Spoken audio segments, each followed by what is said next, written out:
ಅಯೋಧ್ಯೆಯಲ್ಲಿ ರಾಮ ಪ್ರತಿಷ್ಠಾನ ಆಗ್ತಾ ಇದೆ. ಈ ಕಡೆ ಪದ್ಮನಾಭ ನಗರದಲ್ಲೂ ಕೂಡ ನಾಳೆ ಪ್ರೋಗ್ರಾಮ್ 2 ದಿನ. ನೀವು ಕೂಡ ಇಲ್ಲಿ ವಿಸಿಟ್ ಮಾಡಿದ್ದೀರಾ? ನಾಳೆ ಇಡೀ ಭಾರತ ಕಾತುರದಿಂದ ಕಾಳ್ತಾ ಇರುವಂತಹ ಒಂದು ದಿನ. 1528ನೇ ಇಸ್ವಿಯಿಂದ ನಿರಂತರವಾಗಿ ಹಿಂದೂ ಸಮಾಜ ಅಯೋಧ್ಯೆಯಲ್ಲಿ ಮತ್ತೆ ರಾಮನ ಪ್ರತಿಷ್ಠಾಪನೆ ಆಗಬೇಕು ಅನ್ನುವಂಥ ಸಂಕಲ್ಪ ಮಾಡಿತ್ತು, ಕಾಯ್ತಾ ಇತ್ತು. ನಾಳೆ ಆ ಸಂಕಲ್ಪ ಈಡೇರುವಂಥ ಒಂದು ಶುಭ ಘಳಿಗೆ. ಬಾಲರಾಮನ ಪ್ರತಿಷ್ಠಾಪನೆ ಆಗ್ತಾ ಇದೆ. ಇಡೀ ದೇಶ ರಾಮನನ್ನ ಸ್ವಾಗತ ಮಾಡಲಿಕ್ಕೆ ಸಜ್ಜಾಗಿದೆ. ಇಲ್ಲಿ ಬೆಂಗಳೂರಿನಲ್ಲಿ ನಾವು ಪದ್ಮನಾಭ ನಗರದಲ್ಲಿ ಆರ್ ಅಶೋಕ್ ಅವರು ಮತ್ತು ನಾನು ನಮ್ಮೆಲ್ಲ ಕಾರ್ಯಕರ್ತರ ಜೊತೆಗೆ ಸೇರಿ ನಾಳೆ ದೊಡ್ಡ ಬಾಲರಾಮ ಉತ್ಸವವನ್ನು ನಾವು ಪದ್ಮನಾಭ ನಗರದಲ್ಲಿ ಆಯೋಜಿಸ್ತಾ ಇದ್ದೀವಿ. ನೂರಾರು ಸಂಖ್ಯೆಯಲ್ಲಿ ಮಕ್ಕಳು 4 ವರ್ಷದಿಂದ 7 ವರ್ಷದ ಒಳಗಡೆ ಇರೋರು ರಾಮನಂತೆ, ಸೀತೆಯಂತೆ, ಹನುಮಂತ, ಲಕ್ಷ್ಮಣನಂತೆ ವೇಷ ಹಾಕಿ ನಮ್ಮ ಮನೆಗಳಲ್ಲಿರುವಂತಹ ಮಕ್ಕಳಲ್ಲೂ ಬಾಲರಾಮನನ್ನು ಕಾಣುವಂತ ರೀತಿ ಅವರೆಲ್ಲ ಮಕ್ಕಳು ಬರ್ತಾ ಇದ್ದಾರೆ. ವಿಜಯ್ ಪ್ರಕಾಶ್ ಅವರ ನೇತೃತ್ವದಲ್ಲಿ ಸಂಜೆ 5 ಗಂಟೆಯಿಂದ ರಾತ್ರಿ 8:30ವರೆಗೆ ಒಂದು ಭವ್ಯವಾದಂತಹ ಭಜನಾ ಕಾರ್ಯಕ್ರಮ ಇರುತ್ತೆ.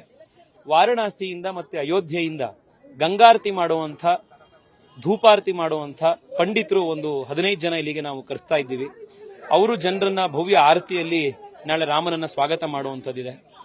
ಲಕ್ಷ ದೀಪೋತ್ಸವ ಕಾರ್ಯಕ್ರಮ ರಾತ್ರಿ 9 ಗಂಟೆಗಿದೆ. ಸುಮಾರು ಒಂದು 50,000 ದೀಪಗಳನ್ನ ಇಲ್ಲಿ ಹಣತೆಗಳನ್ನ ಹಚ್ಚಿ ರಾಮನನ್ನ ಸ್ವಾಗತ ಮಾಡುವಂತ ಕಾರ್ಯಕ್ರಮ ಇದೆ. ನಿಮ್ಮ ಮೂಲಕ ಪದ್ಮನಾಭನಗರ, ಬೆಂಗಳೂರು ದಕ್ಷಿಣದ, ಬೆಂಗಳೂರಿನ ಎಲ್ಲ ಜನರಿಗೆ ಈ ಕಾರ್ಯಕ್ರಮಕ್ಕೆ ದೊಡ್ಡ ಸಂಖ್ಯೆಯಲ್ಲಿ ಬನ್ನಿ. 500 ವರ್ಷಕ್ಕೆ ಒಂದ್ಸತಿ ಬರ್ತಾ ಇರುವಂತಹ ಈ ದೀಪಾವಳಿಯನ್ನ ಅಷ್ಟೇ ವಿಜೃಂಭಣೆಯಿಂದ ಆಚರಣೆ ಮಾಡೋಣ ಅಂತ ಸ್ವಾಗತ ಮಾಡ್ತಾ ಇದ್ದೀನಿ. ನಮಸ್ಕಾರ ಸರ್. ಹಾಗೆ ಶಾಲೆಗೆ ರಜೆ ಘೋಷಣೆ ಮಾಡಿ ನಾಳೆ ಸಾರ್ವತ್ರಿಕ ರಜೆ ಘೋಷಣೆ ಮಾಡೋ ವಿಚಾರದಲ್ಲಿ ಸರ್ಕಾರ ಇನ್ನೂ ರಜೆ ಘೋಷಣೆ ಮಾಡಿಲ್ಲ. ಒಂದ್ ಕಡೆ ಬಿಜೆಪಿ ರಜೆ ಘೋಷಣೆ ಮಾಡಿ ಅಂತ ಒತ್ತಾಯ ಮಾಡ್ತಾ ಇದೆ. ಜನರಲ್ಲಿ ಕೂಡ ಗೊಂದಲ ಇದಾವೆ ಸರ್, ಬೇರೆ ಸ್ಟೇಟ್ಗಳಲ್ಲಿ ಆಗಿದೆ, ಕರ್ನಾಟಕದಲ್ಲಿ ನೋಡಿ, ಗೊಂದಲ ಇಲ್ಲ. ಕರ್ನಾಟಕದಲ್ಲಿ ಮಾನ್ಯ ಮುಖ್ಯಮಂತ್ರಿಗಳು ಸ್ಪಷ್ಟ ಮಾಡಿದ್ದಾರೆ ಇವತ್ತೇನೆ, ನಾವು ರಜಾ ಕೊಡೋದಿಲ್ಲ ಅಂತ. ಕರ್ನಾಟಕ ಹನುಮನ ನಾಡು. ಈ ರಾಮನ ಪ್ರತಿಷ್ಠಾಪನೆ ಕೆಲಸದಲ್ಲೂ ಕೂಡ ಕರ್ನಾಟಕದ ಬಹಳ ದೊಡ್ಡ ಕೊಡುಗೆ ಇದೆ. ರಾಮನ ಮೂರ್ತಿ ಕೂಡ ಕೆತ್ತಿರುವಂತದ್ದು ಕನ್ನಡ ನಾಡಿನ ಕಲ್ಲಿನಿಂದ. ಆ ಮೂರ್ತಿಯನ್ನ ಕೆತ್ತಿರುವಂತದ್ದು ಕೂಡ ಕನ್ನಡ ನಾಡಿನ ಶಿಲ್ಪಿ. ಹನುಮಂತನ ಮತ್ತು ರಾಮನ ಅವಿನಾಭಾವ ಸಂಬಂಧವನ್ನ ಇವತ್ತು ಸಿದ್ದರಾಮಯ್ಯನವರು ಬಂದು ಅದನ್ನ ತುಂಡರಿಸಲಿಕ್ಕೆ ಸಾಧ್ಯ ಆಗೋದಿಲ್ಲ. ಅವ್ರು ನಾಳೆ ರಜಾ ನಮಗೆ ಕೊಡದಲ್ಲೇ ಇರಬಹುದು, ಆದ್ರೆ ಜನ ಸಿದ್ದರಾಮಯ್ಯನವರಿಗೆ ಮತ್ತೆ ಕಾಂಗ್ರೆಸ್ ಪಾರ್ಟಿಗೆ ಪರ್ಮನೆಂಟ್ ರಜಾ ಕೊಡೋದಕ್ಕೆ ತೀರ್ಮಾನ ಮಾಡಿದ್ದಾರೆ. ಕಾಯ್ತಾ ಇದ್ದಾರೆ. ನ್ಯೂಸ್ ಫಸ್ಟ್, ನಿರ್ಭೀತಿಯಿಂದ ನಿಮ್ಮ ಪರವಾಗಿ.